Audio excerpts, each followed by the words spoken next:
আলোচনা কৰিম মেট্ৰিক 2026 বৰ্ষত ইলেক্ট্ৰিক ছাবজেক্টৰ বিষয়ে। ইলেক্ট্ৰিক ছাবজেক্ট যিহেতু সকলোৰে আছে, গতিকে ইলেক্ট্ৰিক ছাবজেক্টত গ্ৰেছ মাৰ্ক দিয়ে নে নাই ইয়াৰ বিষয়ে আলোচনা কৰিম। তোমালোকক মই কেইটামান মাৰ্কশ্বিট দেখুৱাই দিম। কিছুমান ছাত্ৰই ইলেক্ট্ৰিকত গ্ৰেছ মাৰ্ক পায় আৰু কিছুমানে নাপায়। কিয় পায় কিয় নাপায় ইয়াৰ বিষয়ে আলোচনা কৰিম, ফুল বুজাই দিম মই তোমালোকক। গতিকে তোমালোকে মোৰ চেনেলটো ছাবস্ক্ৰাইব আৰু লাইক কৰিবলৈ নাপাহৰিবা, কাৰণ মই তোমালোকক প্ৰতিটো ইনফৰমেশ্যন অসুবিধা মই তোমালোকক জনাই থাকিম। আৰু ডেছক্ৰিপশ্যনত মই হোৱাটছআপ লিংক দিছোঁ, তাৰ পৰা তোমালোকে হোৱাটছআপত গৈ জইন হৈ ল'বা।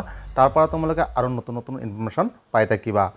চোৱা, এতিয়া আমি আলোচনা কৰিম মেট্ৰিকত ইলেক্টিভ ছাবজেক্টত গ্ৰেছ মাৰ্ক দিয়ে নে নাই। চোৱা, যিহেতু প্ৰতিজন ছাত্ৰৰে কি আছে, ইলেক্টিভ ছাবজেক্ট আছে আৰু ইলেক্টিভ ছাবজেক্টৰ গ্ৰেছ মাৰ্ক লৈ কনফিউজ হৈ আছে। গতিকে ইলেক্টিভ ছাবজেক্টত গ্ৰেছ মাৰ্ক দিব নে নাই ইয়াৰ বিষয়ে মই তোমালোকক কেইটামান মাৰ্কশ্বিট দেখুৱাই আছোঁ। চোৱা, ইয়াত চোৱা এখন মাৰ্কশ্বিট আছে, আৰু ইয়াত মই তোমালোকক কৈ দিওঁ, ইয়াত চোৱা বহুত ছাৰ আপুনি এইটো মাৰ্কশ্বিট কি এইবিলাক বনাই দিছে নেকি? চোৱা, এইবিলাক মাৰ্কশ্বিট মই নিজে বনাই দিয়া নাই। চোৱা, এইবিলাক মাৰ্কশ্বিট ছাইডৰ হয়। চোৱা, তোমালোকে এইটো 2025 বৰ্ষৰ মাৰ্কশ্বিট হয়, আৰু এনেকুৱা বহুত মাৰ্কশ্বিট মোৰ তাত আছে, মই তোমালোকক দেখুৱাই দিম। চোৱা, এইটো Assam state school education board ASSEB division 1, অৰ্থাৎ ASSEBৰ ছাইডৰ 2025 বৰ্ষৰ মাৰ্কশ্বিট হয়। আৰু ইয়াত মই নাম আৰু স্কুল নাম, ৰোল নম্বৰ, এই ডেট অফ বাৰ্থ চব মুচি দিছোঁ, কাৰণ এইকেইটা দিলে ছাত্ৰজনে নিজে গম পাই যাব যেন মোৰ মাৰ্কশ্বিটটো ছাৰে বা কোনোবা ছাৰে এজনে ভিডিঅ' বনাইছে। গতিকে মই সেইকাৰণে এই নামকেইটা মুচি দিছোঁ। আৰু তোমালোকে হায়েষ্ট গ্ৰেছ মাৰ্ক কিমান ইয়াৰ বিষয়ে মই পৰৱৰ্তী এটা ভিডিঅ' বনাম। হায়েষ্ট গ্ৰেছ মাৰ্ক কিমান তোমালোকে চেনেলটো ছাবস্ক্ৰাইব কৰি থৈ দিবা, আৰু হোৱাটছআপ লিংকত গৈ তোমালোকে জইন হৈ ল'বা। হোৱাটছআপ লিংকটো ডেছক্ৰিপশ্যনত দিয়া আছে। চোৱা, এইটো এটা মাৰ্কশ্বিট হয়। এই মাৰ্কশ্বিটত চোৱা, ইলেক্টিভ ছাবজেক্ট তোমালোকে নিশ্চয় দেখা পাইছা। ইয়াত ইলেক্টিভ ছাবজেক্টটো হৈছে এইজন ছাত্ৰৰ জিঅ'গ্ৰাফী। চোৱা, ইলেক্টিভ ছাবজেক্টটো তোমালোকে নিশ্চয় দেখা পাইছে জিঅ'গ্ৰাফী হয়। এই জিঅ'গ্ৰাফী ইলেক্টিভ ছাবজেক্টটোত এজন ছাত্ৰই গ্ৰেছ মাৰ্ক কিমান পাইছে মই তোমালোকক দেখুৱাইছোঁ। চোৱা, এজন ছাত্ৰই জিঅ'গ্ৰাফীত গ্ৰেছ মাৰ্ক কিমান পাইছে? 8 পাইছে। চোৱা, এইটো জিঅ'গ্ৰাফী এটা কি ছাবজেক্ট হয়? ইলেক্টিভ ছাবজেক্ট হয়। নিশ্চয় তোমালোকে দেখা পাইছা। ইয়াত চোৱা, ইয়াত আছে প্ৰেক্টিকেলত 10ৰ পৰা 3 পাব লাগে, ই কিমান পাইছে? 8 পাইছে হ'ল। আৰু চোৱা, আৰু থিয়ৰীত 90ৰ পৰা কিমান পাব লাগে? 27 পাব লাগে। গতিকে সি পাইছিল কিমান? 19 পাইছিল। গতিকে 19 পালে আৰু কিমান লাগে? তাৰ 8 লাগে, হয় নহয়? অৰ্থাৎ সেইকাৰণে সি 8 পাইছে। 8 পাই পেলাই 19 লগত 8 যোগ কৰিলে কিমান হয়? 27 হয়। সেইকাৰণে এই ছাত্ৰজনে 19 পায়ো পাছ কৰিছে হ'ল। এতিয়া চোৱা, হায়েষ্ট গ্ৰেছ মাৰ্ক কিমান দিব? জিঅ'গ্ৰাফী বা কোনো এটা ছাবজেক্টত হায়েষ্ট গ্ৰেছ মাৰ্ক 10 দিব। মনত ৰাখিবা, হায়েষ্ট গ্ৰেছ মাৰ্ক 10 দিব। ইয়াত ইয়াত আৰু এটা জেনেৰেল মেথামেটিক্সত ইয়াত 7 গ্ৰেছ মাৰ্ক লৈ এজন ছাত্ৰ পাছ কৰিছে।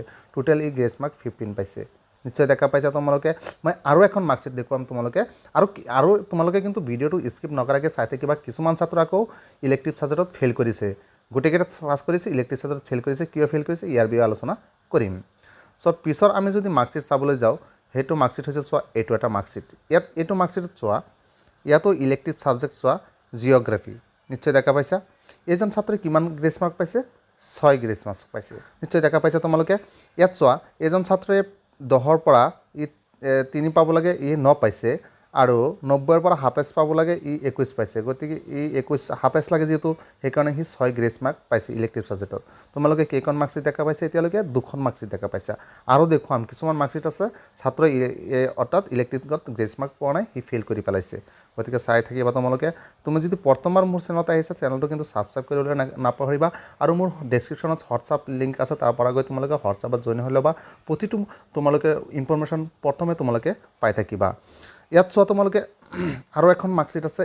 ইয়াত চোৱা, এইটো জিঅ'গ্ৰাফী হয়, ইলেক্টিভ ছাবজেক্ট জিঅ'গ্ৰাফী। এইজন ছাত্ৰই 4 গ্ৰেছ মাৰ্ক লৈ পাছ কৰিছে। অৰ্থাৎ ই 27ৰ পৰা পাইছে কিমান? 23। গতিকে 23ৰ লগত 4 যোগ কৰিলে 27, সেইকাৰণে ই 4 পাইছে। গতিকে এইজন ছাত্ৰ 10লৈকে গ্ৰেছ পাই পাছ কৰিলেহেঁতেন যদি ই ধৰা এতিয়া তাৰ কিমান লাগে? 23 পাইছে যিহেতু, 4 লাগে। যদি আৰু কম পালেহেঁতেন, তথাপি সি হায়েষ্ট 10লৈকে গ্ৰেছ টানিব পাৰিলেহেঁতেন। গতিকে তোমালোকৰ চিন্তাৰ কোনো কাৰণ নাই। যদি কোনোবাই ভাবি আছে যেন ইলেক্টিভ ছাবজেক্টত গ্ৰেছ মাৰ্ক নিদিয়ে, গতিকে মই কৈ দিছোঁ 100% গ্ৰেছ মাৰ্ক কিমান দিব? একেবাৰে কনফাৰ্ম তোমালোকে 100% কনফাৰ্ম তোমালোকে গ্ৰেছ মাৰ্ক 10কে পাবা। গতিকে চিন্তা নাই, ইলেক্টিভ ছাবজেক্টত কোনো ফেইল নকৰা। আৰু এখন মাৰ্কশ্বিট মই দেখুৱাইছোঁ। চোৱা, এইবিলাক মই নিজে বনোৱা নহয়। ইয়াত চোৱা, তোমালোকে নিশ্চয় দেখা পাইছা। এইবিলাক মই চোৱা, এইবিলাক হেৰি কৰিছোঁ, তোমালোকৰ কালাৰ কৰি দিছোঁ, যাতে ছাত্ৰ ছাত্ৰীয়ে নিজৰ নামবোৰ নিজে দেখা নাপায়।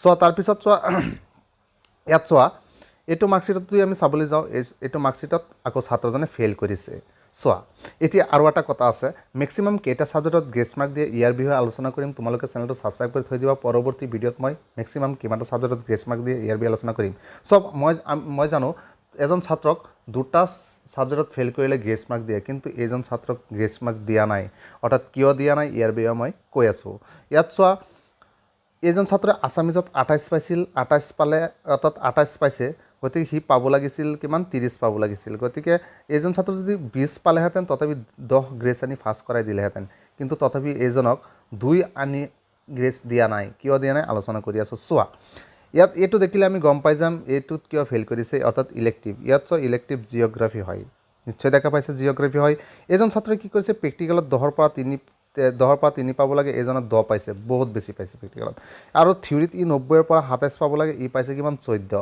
চোৱা 14ৰ লগত যদি এতিয়া চোৱা হায়েষ্ট গ্ৰেছ মাৰ্ক কিমান আনে এটা ছাবজেক্টত 10 আনে 14ৰ লগত যদি 10 যোগ কৰা হয় অৰ্থাৎ 14 আৰু 10 কিমান হ'ব 24 হ'ব গতিকে এইজন ছাত্ৰ চোৱা 24 হৈ আছে গতিকে সি ফাৰ্ষ্ট কৰিবলৈ কিমান লাগে 27 লাগে সেইকাৰণে এইজন ছাত্ৰৰ গ্ৰেছ মাৰ্ক আনিলেও ই ফাৰ্ষ্ট নকৰে কাৰণ গ্ৰেছ মাৰ্ক হায়েষ্ট এটা ছাবজেক্টত 10 আনে গতিকে এইজন ছাত্ৰৰ কিমান লাগি আছিল যেহেতু 14 পাইছিল ইয়াৰ গ্ৰেছ মাৰ্ক লাগে কিমান 13 লাগে এটা ছাবজেক্টত 13 গ্ৰেছ মাৰ্ক জীৱনত নিদিয়ে সেইকাৰণে এইটোত ফেইল কৰিছে কাৰণে আছামিজতো তাক গ্ৰেছ দিয়া নাই সি আছামিজতো ফেইল কৰাই দি দিছে তাক নিশ্চয় ধৰিব পাৰিছা তাৰপিছত চোৱা আৰু এখন মাৰ্কশ্বিট মই তোমালোকক দেখুৱাইছোঁ চোৱা এইখন মাৰ্কশ্বিটত এইজন ছাত্ৰই চোৱা দুটা ছাবজেক্টত গ্ৰেছ মাৰ্ক পাইছে আগষ্টত কিন্তু দুটা ছাবজেক্টত গ্ৰেছ মাৰ্ক পোৱা নাই কিন্তু কিয় পোৱা নাই কৈছোঁ কাৰণ তাৰ গ্ৰেছ মাৰ্ক আনিব লাগিছিল 13 কিন্তু হায়েষ্ট গ্ৰেছ মাৰ্ক আনে কিমান 10 আনিলে সি ফেইল কৰে সেইকাৰণে তাৰ গ্ৰেছ মাৰ্কে অনা নাই বহুতে কৈ থাকে কিছুমানক গ্ৰেছ মাৰ্ক দিয়ে কিছুমানক গ্ৰেছ মাৰ্ক নিদিয়ে মই তোমালোকক কৈ দিছোঁ পৰীক্ষাৰ পিছত যদি তুমি গ্ৰেছ মাৰ্ক পাইছা বা